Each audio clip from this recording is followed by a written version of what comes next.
Dan kini saatnya saudara kita bergabung bersama Rahmat Idris dan juru kamera Andang Wicaksono dari Dubai, Uni Arab Emirat. Di mana hari ke-9 gelaran KTT Iklim terbesar dunia COP28 mengalihkan fokus pada upaya mencari solusi perubahan iklim berbasis kelautan untuk mengurangi emisi karbon dunia. Dan berikut informasi selengkapnya.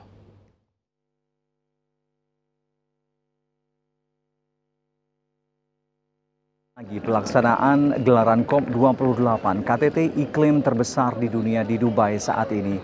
Dan saudara, di hari ke-9 kemarin sepanjang hari fokus bergeser pada isu-isu kelautan. Bagaimana menemukan solusi untuk mengatasi perubahan iklim dan juga mengurangi emisi karbon dengan solusi berbasis kelautan. Nah, satu terobosan dirumuskan oleh para delegasi yang hadir, hampir 200 negara hadir ke sini saudara, yang disebut dengan terobosan kelautan atau Oceans Breakthroughs. Ada 5 langkah utama yang dirumuskan dalam terobosan tersebut yang harapannya dapat membantu mengurangi emisi gas kaca melalui aktivitas kelautan. Yang pertama adalah untuk mulai membangun pembangkit listrik tenaga angin pesisir. Yang kedua, untuk menggalakkan upaya pariwisata berbasis kelautan yang berkelanjutan, serta yang ketiga untuk menjaga terus ekonomi marina dan biota laut serta ekosistemnya. Yang keempat saudara adalah upaya untuk menggalakkan aktivitas nelayan atau penangkapan ikan yang sifatnya juga berkelanjutan dan mendukung semua kaedah-kaedah untuk menjaga ekosistem laut. Dan langkah yang kelima yang dirumuskan dalam Oceans Breakthroughs adalah salah satu langkah terpenting, yakni dekarbonisasi shipping, yang mana ini merupakan sebuah upaya untuk mengurangi emisi karbon dari aktivitas pengiriman barang kargo begitu yang sering dilakukan antar benua namun masih belum memenuhi kaedah-kaedah kelautan yang berkelanjutan. Nah, para ilmuwan sepakat bahwa jika 5 langkah ini dilakukan secara benar-benar oleh seluruh negara yang berkomitmen dalam COP28 ini, maka dipastikan pada tahun 2030 nanti akan terjadi pengurangan emisi karbon hingga 18%, bahkan mampu mencapai 35% pada 2050 nanti. Satu hal yang juga mengemuka pada Oceans Day di COP28 kemarin saudara adalah bagaimana pentingnya untuk terus menggalakkan upaya membangun hutan mangrove sebanyak mungkin di berbagai belahan dunia, karena hasil riset menunjukkan bahwa hutan mangrove dengan luasan yang sama dengan hutan tropis mampu menyerap hingga 4 kali karbon dibandingkan hutan hujan tropis yang ada saat ini.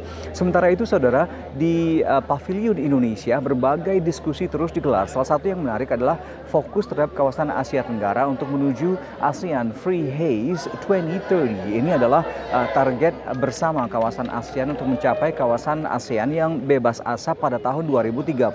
Indonesia, Malaysia, Singapura, Brunei Darussalam, Filipina, bahkan juga Vietnam ikut terlibat dalam diskusi tersebut karena ini adalah negara-negara yang mendapatkan dampak terbesar pada krisis kabut asap yang ada di kawasan Asia Tenggara. Para ilmuwan telah berhasil menelurkan sebuah analisis terkait dengan kabut asap di ASEAN, yang mana sepanjang krisis kabut asap tersebut hampir 10 miliar dolar kerugian finansial terjadi, dan juga dengan krisis tersebut 1,3 miliar karbon dilepaskan ke udara yang tentunya tidak berdampak positif bagi upaya untuk kita mengurangi emisi karbon. Belum lagi jutaan populasi yang terdampak secara kesehatan terkait dengan paparan kabut asap di berbagai kawasan di Asia Tenggara. Nah, disepakatilah untuk terus memperteguh komitmen yang disebut dalam ASEAN ASEAN Agreement on Transboundary Haze Pollutions, di mana di sana upaya untuk terus memitigasi, mencegah dan juga merespon cepat terhadap hotspot atau titik-titik api yang terjadi di berbagai kawasan Asia, utamanya kalau kita di Indonesia di pulau-pulau Sumatera yang berbatasan, yang langsung nanti kabut asapnya terkirim begitu ke negara-negara tetangga. Nah, saudara, hal yang juga turut mengemuka dalam diskusi di Pavilion Indonesia COP28 ini adalah upaya untuk terus menegosiasikan kepentingan Indonesia di forum dunia ini terkait dengan Paris Agreement yang terus berlangsung alot. Kami akan menantikan terus bagaimana seluruh delegasi yang berdiskusi saat ini hingga hari terakhir 12 Desember 2023 nanti untuk mengetahui apakah kesepakatan global stock kita akan tercapai untuk pertama kalinya di COP28, dan juga yang terpenting lagi, apakah nanti kalimat untuk mulai membebaskan dunia dari penggunaan bahan bakar fosil atau fossil fuel phase down atau phase out akan terwujud. Kita nantikan bersama.